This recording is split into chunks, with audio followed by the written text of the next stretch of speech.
Gautam Gambhir team ಇಂಡಿಯಾದ ಒಬ್ಬ ಯಶಸ್ವಿ batter. ಅದೆಷ್ಟೋ ಪಂದ್ಯಗಳನ್ನು ಏಕಾಂಗಿಯಾಗಿ ನಿಂತು ಗೆಲ್ಲಿಸಿಕೊಟ್ಟಿದ್ದಾರೆ. ಕೋಟ್ಯಂತರ ಅಭಿಮಾನಿಗಳ ಫೇವರೇಟ್ ಕೂಡ. ಆದರೆ ಈಗ ಹೆಡ್ ಕೋಚ್ ಆದಮೇಲೆ ಅವರ ಮೇಲಿನ ಅಭಿಪ್ರಾಯಗಳೇ ಬದಲಾಗಿವೆ. ಗಂಭೀರನ್ನ ಹಾಡಿ ಹೊಗಳ್ತಾ ಇದ್ದಂಥ ಅದೇ ಅಭಿಮಾನಿಗಳು ಈಗ ಹೆಡ್ ಕೋಚ್ ಸ್ಥಾನದಿಂದ ಗೇಟ್ ಪಾಸ್ ಕೊಡಿ ಎನ್ನುವಷ್ಟರ ಮಟ್ಟಿಗೆ ವಿರೋಧ ಮಾಡ್ತಿದ್ದಾರೆ. ಮೈದಾನದಲ್ಲಿ ಘೋಷಣೆಗಳನ್ನು ಕೂಗಿದ್ದಾರೆ.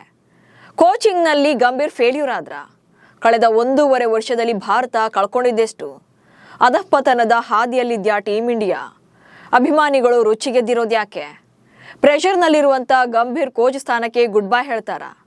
ಈ ಬಗೆಗಿನ ಒಂದಷ್ಟು ಮಾಹಿತಿಗಳನ್ನು ಈ ವಿಡಿಯೋದಲ್ಲಿ ನೀಡ್ತೇನೆ. ನಾನು ಶಾಂತ. ನೀವು ಸುದ್ದಿಯಾನದ ಸಬ್ಸ್ಕ್ರೈಬರ್ ಆಗೋದಕ್ಕೆ ಮರಿಬೇಡಿ. ಟೀಮ್ ಇಂಡಿಯಾ ಒಂದೊಂದು ಪಂದ್ಯಗಳನ್ನ ಸೋತಾಗ್ಲೆಲ್ಲ ಅಲ್ಲಿ ಆಟಗಾರರಿಗಿಂತ ಗೌತಮ್ ಗಂಭೀರ್ ಅವರ ಹೆಸರೇ ಚರ್ಚೆಯಲ್ಲಿರುತ್ತೆ. ಸೋಷಿಯಲ್ ಮೀಡಿಯಾದಲ್ಲಂತೂ ಅವರದ್ದೇ ಸದ್ದು ಸುದ್ದಿ ಎಲ್ಲವೂ ಕೂಡ. ಯಾಕಂದ್ರೆ ಗಂಭೀರ್ ಕೋಚಿಂಗ್ನಲ್ಲಿ ಟೀಮ್ ಇಂಡಿಯಾ ಬೇಡದ ದಾಖಲೆಗಳನ್ನೇ ಮಾಡಿದೆ. ದಶಕಗಳ ಪಾರುಪತ್ಯ ಒಂದೊಂದಾಗಿ ಅಂತ್ಯವಾಗ್ತಿದೆ. ಟೆಸ್ಟ್ ಸಿರೀಸ್ನಲ್ಲಿ ಅಟ್ಟ ಫ್ಲಾಪ್ ಆಗಿದ್ದಂಥ ಭಾರತ ಈಗ ಏಕದಿನದಲ್ಲೂ ಕೂಡ ಪಾತಾಳಕ್ಕೆ ಕುಸಿದಿದೆ. ನ್ಯೂಜಿಲೆಂಡ್ ವಿರುದ್ಧ ಫಾರ್ ದಿ ಫಸ್ಟ್ ಟೈಮ್ ಭಾರತದಲ್ಲಿ ಏಕದಿನ ಸರಣಿಯನ್ನ ಸೋತ್ರು. ಇದೇ ಕಾರಣಕ್ಕೆ ಈಗ ಅಭಿಮಾನಿಗಳು ಮೈದಾನದಲ್ಲಿ ಗಂಭೀರನ್ನ ಗೇಲಿ ಮಾಡಿದ್ದಾರೆ. ಗೆಟ್ ಔಟ್ ಗಂಭೀರ್ ಅನ್ನೋ ಘೋಷಣೆಗಳು ಬಂದಿವೆ. ಮೈದಾನದಲ್ಲೇ ಗಂಭೀರ್ ಹಾಯೇ ಹಾಯೇ ಅಂತ ಕೂಗಿದ ಫ್ಯಾನ್ಸ್. ಭಾರತ ಮತ್ತು ನ್ಯೂಜಿಲೆಂಡ್ ನಡುವಿನ ಏಕದಿನ ಸರಣಿಯ ಕೊನೆ ಪಂದ್ಯ ಭಾನುವಾರ ಇಂದೋರ್ನಲ್ಲಿ ನಡೆದಿತ್ತು. ಈ ಪಂದ್ಯದಲ್ಲಿ ಸೋತಂತ ಭಾರತ ಸರಣಿಯನ್ನು ಕೂಡ ಕಳ್ಕೊಳ್ತು. ಭಾರತದಲ್ಲಿ ಇದೇ ಮೊದಲ ಬಾರಿಗೆ ನ್ಯೂಜಿಲೆಂಡ್ ತಂಡ ಏಕದಿನ ಸರಣಿಯನ್ನ ವಿನ್ ಆಯಿತು. ಪಂದ್ಯ ಮುಗಿದ ಬಳಿಕ ಪೋಸ್ಟ್ ಮ್ಯಾಚ್ ಪ್ರೆಸೆಂಟೇಷನ್ ವೇಳೆ ಗಂಭೀರ್ ಸೇರಿದಂತೆ ಸಾಕಷ್ಟು ಆಟಗಾರರು ಮೈದಾನದಲ್ಲಿ ನಿಂತಿದ್ರು. ಈ ವೇಳೆ ಒಂದಷ್ಟು ಅಭಿಮಾನಿಗಳು ಗಂಭೀರ್ ವಿರುದ್ಧ ಘೋಷಣೆಗಳನ್ನ ಕೂಗಿದ್ದಾರೆ. ಗ್ಯಾಲರಿಯಲ್ಲಿದ್ದಂತ ಮಂದಿ ಗಂಭೀರ್ ಹಾಯೇ ಹಾಯೇ ಅಂದ್ರೆ ಗಂಭೀರ್ ಅಯ್ಯೋ ಅಯ್ಯೋ ಅಂತ ಗೇಲಿ ಮಾಡಿದ್ದಾರೆ. ಈ ವೇಳೆ ಗಂಭೀರ್ ಪಕ್ಕದಲ್ಲೇ ನಿಂತಿದ್ದ ವಿರಾಟ್ ಕೊಹ್ಲಿ, ಶ್ರೇಯಸ್ ಅಯ್ಯರ್, ಹರ್ಷಿತ್ ರಾಣಾ, ನಿತೀಶ್ ರೆಡ್ಡಿ, ರವೀಂದ್ರ ಜಡೇಜಾ, KL ರಾಹುಲ್ ಎಲ್ಲರೂ ಕೂಡ ಸಿಟ್ಟಿನಿಂದ ಅಭಿಮಾನಿಗಳನ್ನ ದಿಟ್ಟಿಸಿ ನೋಡಿದ್ದಾರೆ. ಹಾಗೆ ವಿರಾಟ್ ಕೊಹ್ಲಿ ಫ್ಯಾನ್ಸ್ ವರ್ತನೆಗೆ ರಿಯಾಕ್ಟ್ ಮಾಡಿದ್ದಾರೆ. ನಿಮ್ಗೇನ್ ತಲೆ ಕೆಟ್ಟಿದ್ಯಾ, ಯಾಕೆ ಹೀಗೆ ಮಾಡ್ತಿದ್ದೀರಿ ಎನ್ನುವಂತ ರೀತಿಯಲ್ಲಿ ಸಲಹೆ ಮಾಡಿದ್ದಾರೆ. ಈ ವಿಡಿಯೋ ಈಗ ಫುಲ್ ವೈರಲ್ ಆಗ್ತಿದೆ.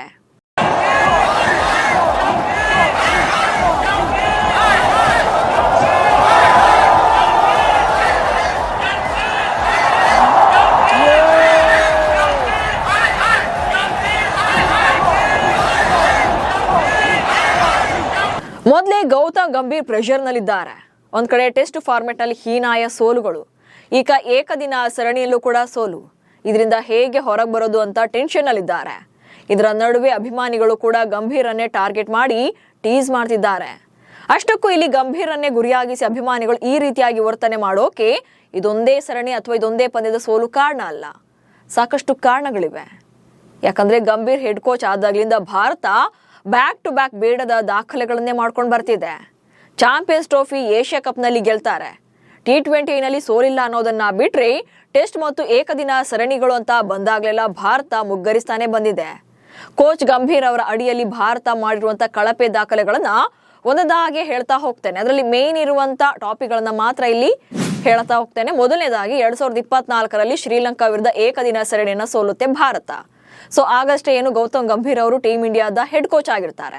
ಶ್ರೀಲಂಕಾ ವಿರುದ್ಧದ ಸೋಲು ಭಾರತಕ್ಕೆ ಮೊದಲ ಏನು ಕಳಪೆಯಾಗಿ ಕಾಣಿಸುತ್ತೆ ಗೌತಮ್ ಗಂಭೀರ್ ಅವರ ಹೆಡ್ ಕೋಚ್ ಆದ್ಮೇಲೆ.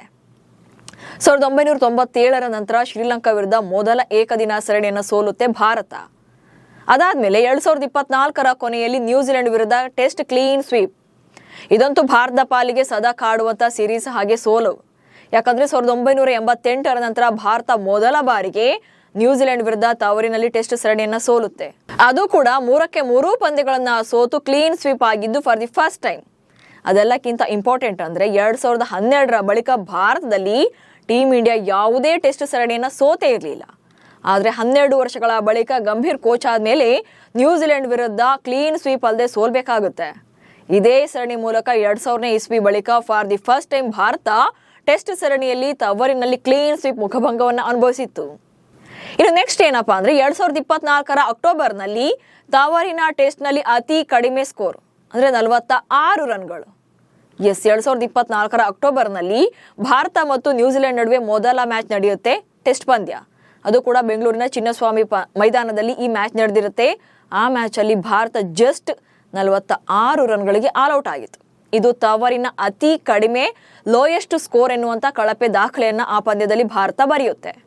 ಹಾಗೆ 18 ವರ್ಷಗಳ ಬಳಿಕ ಚಿನ್ನಸ್ವಾಮಿ ಮೈದಾನದಲ್ಲಿ ಭಾರತ ಟೆಸ್ಟ್ ಪಂದ್ಯವನ್ನು ಅದೇ ಪಂದ್ಯದ ಮೂಲಕ ಸೋತಿತ್ತು. ಅಂದರೆ 18 ವರ್ಷಗಳ ಮುಂಚೆ, ಆ ಪಂದ್ಯಕ್ಕಿಂತ ಮುಂಚೆ 18 ವರ್ಷಗಳಿಂದ ಸತತವಾಗಿ ಚಿನ್ನಸ್ವಾಮಿಯಲ್ಲಿ ಭಾರತ ಯಾವುದೇ ಟೆಸ್ಟ್ ಪಂದ್ಯವನ್ನು ಸೋತಿರಲಿಲ್ಲ.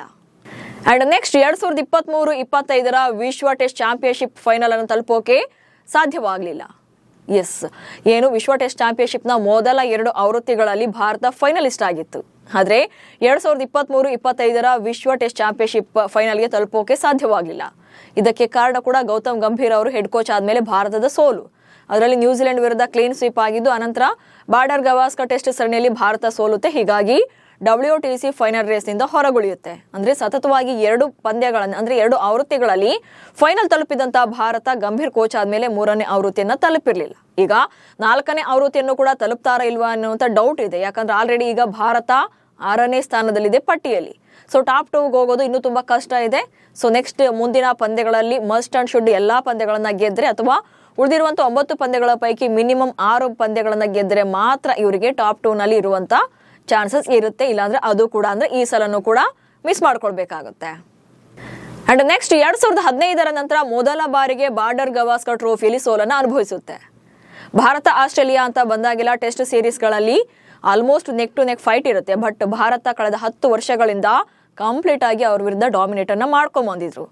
ಬಟ್ ಅದನ್ನು ಕೂಡ ಸೋಲಿಸ್ತಾರೆ 2024 ಕೊನೆ, ಹಾಗೆ 2025 ಜನವರಿ ಆರಂಭದ ಸರಣಿಯಲ್ಲಿ. ಅಂದರೆ ಬಾರ್ಡರ್ ಗವಾಸ್ಕರ್ ಟೆಸ್ಟ್ ಸರಣಿಯಲ್ಲಿ ಭಾರತ 2015 ನಂತರ ಮೊದಲ ಬಾರಿಗೆ ಆಸ್ಟ್ರೇಲಿಯಾ ವಿರುದ್ಧ ಸೋಲನ್ನು ಕಾಣುತ್ತೆ. ಅದು ಕೂಡ ಗಂಭೀರ್ ಅವರು ಕೋಚ್ ಆದ್ಮೇಲೆ. ಅಂಡ್ ನೆಕ್ಸ್ಟ್ ಮೊದಲ ಬಾರಿಗೆ ತವರಿನಲ್ಲಿ 200ಕ್ಕಿಂತ ಕಡಿಮೆ ಟಾರ್ಗೆಟ್ ಅನ್ನ ಬೆನ್ನಟ್ಟುವಲ್ಲಿ ಫೇಲ್ಯೂರ್ ಆಗೋದು.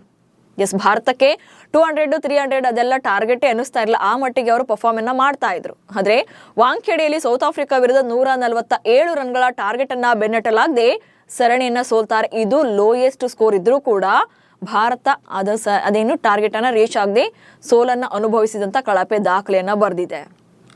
ಇನ್ನು 25 ವರ್ಷಗಳ ನಂತರ ದಕ್ಷಿಣ ಆಫ್ರಿಕಾ ವಿರುದ್ಧ ಹೋಮ್ ಟೆಸ್ಟ್ ಸರಣಿಯಲ್ಲಿ ಸೋಲನ್ನ ಕಾಣೋದು. ಕಳೆದ ದಕ್ಷಿಣ ಆಫ್ರಿಕಾ ಭಾರತ ಪ್ರವಾಸವನ್ನ ಮಾಡಿತ್ತು. ಆ ಟೈಮಲ್ಲಿ 2 ಪಂದ್ಯಗಳ ಟೆಸ್ಟ್ ಸರಣಿಯಲ್ಲಿ 2 ಪಂದ್ಯಗಳನ್ನ ಸೌತ್ ಆಫ್ರಿಕಾ ಗೆದ್ದುಕೊಳ್ಳುತ್ತೆ. ಸೊ 25 ವರ್ಷಗಳ ಬಳಿಕ ಭಾರತ ದಕ್ಷಿಣ ಆಫ್ರಿಕಾ ವಿರುದ್ಧ ಹೋಮ್ ಟೆಸ್ಟ್ ಅನ್ನ ಸೋಲನ್ನ ಅನುಭವಿಸುತ್ತೆ. ಅದು ಕೂಡ ಗಂಭೀರ್ ಅವರ ಕಳಪೆ ದಾಖಲೆಯಾಗಿದೆ.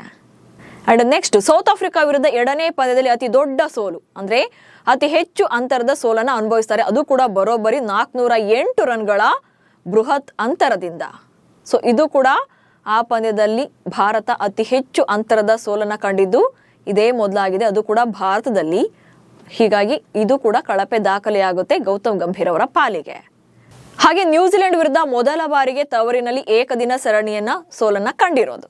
2026 ಜರ್ನಿಯನ್ನ ಗ್ರ್ಯಾಂಡ್ ಆಗಿ ಹಾಗೆ ಗೆಲುವಿನ ಮೂಲಕವೇ ಶುಭಾರಂಭ ಮಾಡಬೇಕು ಅಂತೇಳಿ ಭಾರತ ಅನ್ಕೊಂಡಿತ್ತು. ಅದರಂತೆ ಮೊದಲ ಪಂದ್ಯವನ್ನ ಗೆಲ್ತಾರೆ. ಬಟ್ ಆ ನಂತರ 2 ಮತ್ತು 3ನೇ ಪಂದ್ಯದಲ್ಲಿ ಭಾರತ ಸೋಲೋ ಮೂಲಕ ಸರಣಿಯನ್ನು ಕೂಡ ಕಳ್ಕೊಳ್ಳುತ್ತೆ. ಇಂಟ್ರೆಸ್ಟಿಂಗ್ ವಿಚಾರ ಅಂದ್ರೆ ನ್ಯೂಜಿಲೆಂಡ್ ವಿರುದ್ಧ ಭಾರತ ಇದೇ ಮೊದಲ ಬಾರಿಗೆ ತವರಿನಲ್ಲಿ ಏಕದಿನ ಸರಣಿಯನ್ನ ಸೋತಿರೋದು. ಅದಕ್ಕೂ ಮುಂಚೆ 8 ಏಕದಿನ ಸರಣಿಗಳು ನಡೆದಿರುತ್ತೆ. ಅದರಲ್ಲಿ 1ರಲ್ಲೂ ಕೂಡ ಭಾರತ ಸೋತೇ ಇರಲ್ಲ. ಬಟ್ ಈ ಸಲ 2026 ಮೊದಲ ಸರಣಿಯಲ್ಲೇ ಸೋಲುವ ಮೂಲಕ ನ್ಯೂಜಿಲೆಂಡ್ ವಿರುದ್ಧ ಭಾರತದಲ್ಲೂ ಕೂಡ ಸೋಲನ್ನ ಕಂಡಿದೆ. ಸೊ 2024 ಕೊನೆಯಲ್ಲಿ ಇದೇ ನ್ಯೂಜಿಲೆಂಡ್ ವಿರುದ್ಧ ಟೆಸ್ಟ್ ಫಾರ್ಮೆಟ್ ನಲ್ಲಿ ಕ್ಲೀನ್ ಸ್ವೀಪ್ ಆಗಿದ್ದವರು ಈಗ 2026 ಮೊದಲ ಸರಣಿಯಲ್ಲಿ ಅದೇ ನ್ಯೂಜಿಲೆಂಡ್ ವಿರುದ್ಧ ಏಕದಿನ ಸರಣಿಯನ್ನು ಕೂಡ ಸೋತಿದ್ದಾರೆ. ಹೀಗೆ ಗೌತಮ್ ಗಂಭೀರ್ ಬಂದ್ಮೇಲೆ ಹೇಳ್ತಾ ಹೋದ್ರೆ ಭಾರತ ಸಾಲು ಸಾಲು ಸೋಲು ಹಾಗೆ ಕಳಪೆ ದಾಖಲೆಗಳ ಪಟ್ಟಿ ಬೆಳಿತಾನೇ ಹೋಗುತ್ತೆ. ಇಂಗ್ಲೆಂಡ್, ಸೌತ್ ಆಫ್ರಿಕಾ ಹಾಗೆ ನ್ಯೂಜಿಲೆಂಡ್ 3 ಟೆಸ್ಟ್ಗಳಲ್ಲೂ ಕೂಡ ಒಂದೊಂದು ಪಂದ್ಯಗಳಲ್ಲೂ ಕೂಡ ಬೇಡದ ದಾಖಲೆಗಳ ಪಟ್ಟಿ ತುಂಬಾನೇ ದೊಡ್ಡದಿದೆ.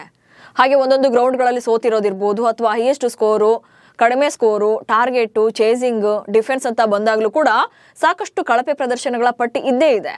ಹೀಗೆ ಪಂದ್ಯದಿಂದ ಪಂದ್ಯಕ್ಕೆ ಗಂಭೀರ್ ಕುರ್ಚಿ ಮತ್ತಷ್ಟು ಅಲುಗಾಡ್ತಾನೆ ಇದೆ. ಕಳೆದ 1.5 ವರ್ಷದಿಂದ ಟೆಸ್ಟ್ ಮತ್ತು ಏಕದಿನ ಮಾದರಿಯಲ್ಲಿ ಭಾರತ ವೀಕ್ ಟೀಮ್ ಎನ್ನುವಂತೆ ಪರ್ಫಾರ್ಮ್ ಮಾಡ್ತಾ ಇದೆ. ಹೀಗಾಗಿ ಅಭಿಮಾನಿಗಳು ಕೂಡ ಗಂಭೀರನ್ನ ಗೆಟ್ ಔಟ್ ಅಂತ ಆಕ್ರೋಶ ಹೊರಹಾಕ್ತಿದ್ದಾರೆ.